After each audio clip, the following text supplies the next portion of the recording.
Client ফার্স্টের next যে topic নিয়ে আমরা কথা বলবো সেটা হচ্ছে পেজ স্ট্রাকচার।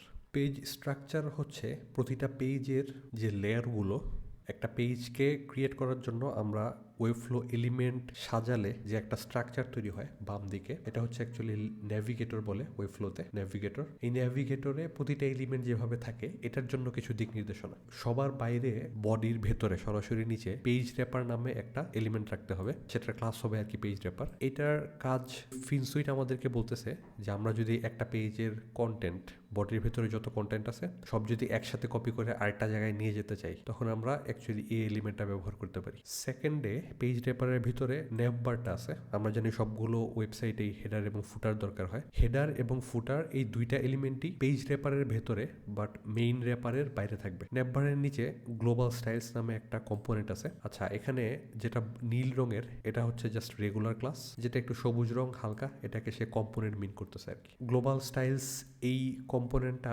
ফিনসুইটের আমাদের যে ক্লোনেবল আছে ওটার সাথে আসে। আমরা একটু পরে এই গ্লোবাল স্টাইলসটা একটু ওপেন করে দেখবো ভেতরে কি ধরনের স্টাইল দেওয়া থাকে, বাট এখন আমরা স্ট্রাকচার নিয়ে কথা বলি। স্টাইলস এই দুইটা কম্পোনেন্ট, এরপরে হচ্ছে মেইন র্যাপার। মেইন র্যাপারটাকে অ্যাকচুয়ালি HTML মেইন যে ট্যাগটা আছে ওই ট্যাগটা দেওয়া হয়, এবং এই মেইন র্যাপারের ভেতরে আমার পেজের যতগুলো সেকশন থাকবে সবগুলো সেকশন এটার ভেতরে চিলড্রেন আকারে থাকবে। তো এখানে যদিও সে জাস্ট একটা সেকশনের স্ট্রাকচার দেখাইছে, বাকি সবগুলো সেকশন এই স্ট্রাকচারই ফলো করবে। এখান থেকে সেকশন আইডেন্টিফায়ারের পর থেকে এই স্ট্রাকচার ফলো করবে। সো সেকশনের সবার বাইরে যে এলিমেন্টটা একেবারে প্যারেন্টটা, ওইটার নাম দেওয়ার কনভেনশন হচ্ছে এরকম: সেকশন, এরপর আন্ডারস্কোর সেকশনের নাম। আমার যদি টেস্টিমোনিয়াল সেকশন হয় তাহলে সেকশন আন্ডারস্কোর টেস্টিমোনিয়াল। যদি আমার let's say features related section, so section underscore features. So section আর আন্ডারস্কোর সেকশনের নাম। এটা হচ্ছে একটা গাইডলাইন। আপনাকে যে 100% এটাই ফলো করা লাগবে এটা কিন্তু ওইরকম কিছু না, বাট যদি মেনটেন করেন যে আমি আমার যতগুলো সেকশন আছে সবগুলো সেকশনের নাম হবে এরকম, সেকশন আন্ডারস্কোর এরপর সেকশনের নাম, এটা হচ্ছে best practice according to Finsweet client first guideline. So এটা ডেসক্রিপশনে বলা হচ্ছে helps to recognize Webflow navigation panel, organize Webflow navigation panel. এখানে গাইডলাইনে বলতেছে যে এই সেকশন আইডেন্টিফায়ারটা আমাদেরকে আমাদের পেজ সাজাইতে সাহায্য করবে, এবং এখানে আমরা সেকশন HTML ট্যাগটা ব্যবহার করব। By the way, HTML tag বলতে বুঝাচ্ছি, আমি যদি এই সেকশনটা অ্যাকচুয়ালি সিলেক্ট করি, প্রাইসিং নামে একটা সেকশন আছে আমার এখানে, আমি এখান থেকে যদি সেটিংয়ে যাই, এখানে এই যে ট্যাগ, এই ট্যাগটাকে অ্যাকচুয়ালি আমরা সেকশন দেব। এটা হচ্ছে ক্লায়েন্ট ফার্স্ট আমাদেরকে রেকমেন্ড করতেছে। সেম ভাবে আমি যদি মেইন র্যাপারটা দেখি, এটাতে ট্যাগটা কিন্তু অলরেডি মেইন দেওয়া আছে, রাইট? এটা ফিনসুইট আমাকে দিয়ে দিছিল। প্রতিটা সেকশনের ভেতরেই প্যাডিং গ্লোবাল নামে একটা ডিভ রাখতে হবে। এর ভেতরে একটা কন্টেনার থাকবে। এর ভেতরে আমার যদি সেকশনের উপরে নিচে প্যাডিং দরকার হয় ওটার জন্য আরেকটা ডিভ থাকবে। এই জিনিসটা আমরা আরেকটু ইন ডিটেলসে দেখি। প্যাডিং গ্লোবাল যে ক্লাস নেমটা আছে তার কাজ হচ্ছে একটা পেজের বাম দিকে এবং ডান দিকে ফাঁকা জায়গা ক্রিয়েট করা। পেজ বললে ভুল হবে, অ্যাকচুয়ালি এই সেকশনের ভেতরে সে বাম দিকে এবং ডান দিকে কিছু ফাঁকা জায়গা ক্রিয়েট করবে প্যাডিং এর সাহায্যে। আমরা যদি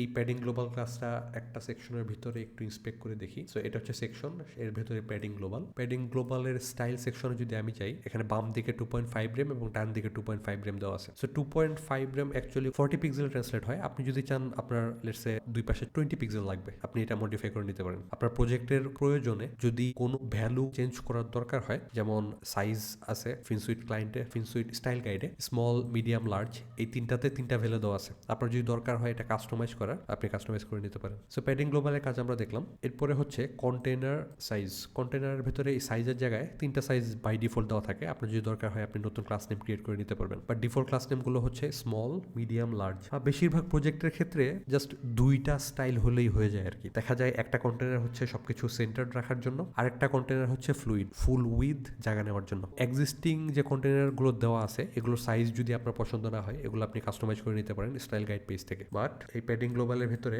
আমি এখানে কন্টেইনার মিডিয়াম নামে ক্লাসটা ব্যবহার করছি। কন্টেইনার মিডিয়ামের উইথটা এক্স্যাক্টলি আমার খেয়াল নাই, বাট অ্যাকচুয়ালি এই ডকুমেন্টেশনেরই নিচের দিকে দেওয়া আছে যে স্মল, মিডিয়াম এবং লার্জ মানে কত। বাট অ্যাকচুয়ালি আমি এখান থেকে চেক করতে পারি যে ম্যাক্সিমাম ওয়াইড হচ্ছে 64 রেম পিক্সেলে কনভার্ট করলে 1024 পিক্সেল। আপনি যদি চান আপনার কন্টেন্ট 1024 পিক্সেলের চাইতে কখনোই যাতে বড় না হয়, 1024 পিক্সেলটা যদিও এক্ষেত্রে ফিক্সড বলতে ফিনসুইট আমাদেরকে দিছে। আমাদের যদি কাস্টমাইজ করার দরকার হয় এটাকে, যে আমার 1100 পিক্সেল লাগতে পারে, 1200 পিক্সেল লাগতে পারে, সেটা আমি কাস্টমাইজ করে নিতে পারবো। এই কন্টেনার ক্লাস কিন্তু ওয়েবফ্লো নিজে আমাদেরকে একটা দেয়। আমি যদি এখান থেকে এলিমেন্টসে যাই, এখানে যে কন্টেনার নামে একটা ব্লক ওয়েবফ্লো আমাদেরকে দিচ্ছে, রাইট? সো এই কন্টেনার ব্লকটাকে কাস্টমাইজ করলে একটু স্টাইলিস্টিক প্রবলেম আছে। এটাকে অ্যাকচুয়ালি প্রবলেম বলা যায় না, ওয়েবফ্লো কিছু ডিফল্ট স্টাইল দিয়ে দেয় যেটা আমাদের নাও লাগতে পারে। সো এই জন্য ফিনসুইট আমাদেরকে সেপারেট 3টা কন্টেনার ক্লাস দেয়, কন্টেনার স্মল, মিডিয়াম, লার্জ। আমরা আমাদের প্রজেক্টে এই ক্লাসগুলো ব্যবহার করব এবং দরকার হলে কাস্টমাইজ করে নিতে পারবো।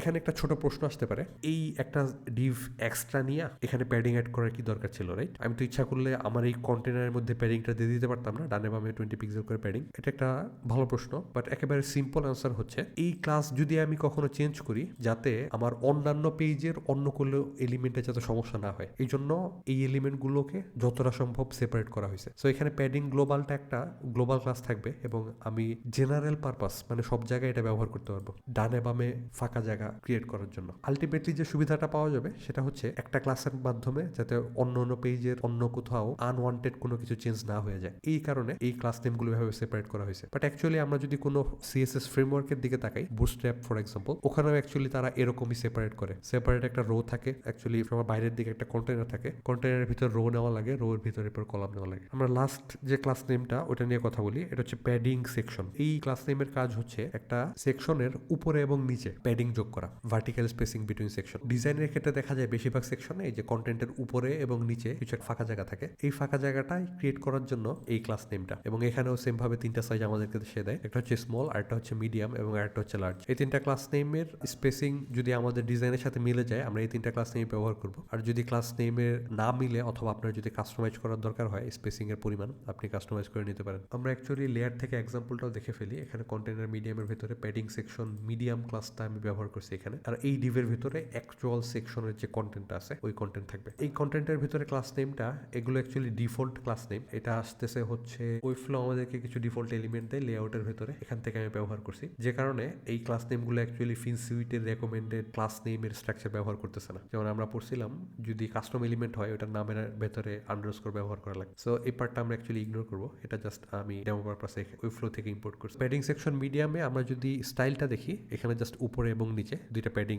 যোগ করা আছে। পেজ স্ট্রাকচার সেকশন এতটুকুই আমরা যদি জানি, আমরা যে কোনো পেজ এই স্ট্রাকচার ব্যবহার করে বিল্ড করতে পারবো। এবং এটা হচ্ছে রেকমেন্ডেড ওয়ে। রেকমেন্ডেড ওয়ে ব্যবহার করলে আমাদের যে সুবিধা হবে, লেটস সে পারসন এ এই স্ট্রাকচার ব্যবহার করে কাজ করলো, আরেকজন ডেভেলপার আসলো কয়েকদিন পরে, পারসন বি, তার কিন্তু এই প্রজেক্টটা পিক আপ করতে কোনো সমস্যা হবে না, রাইট? আমরা যখন তাকে বলবো যে এই প্রজেক্টটা ক্লায়েন্ট ফার্স্ট ব্যবহার করে করা, সে তখন অ্যাকচুয়ালি ধরেই নিবে যে পেজের স্ট্রাকচার এমন হবে।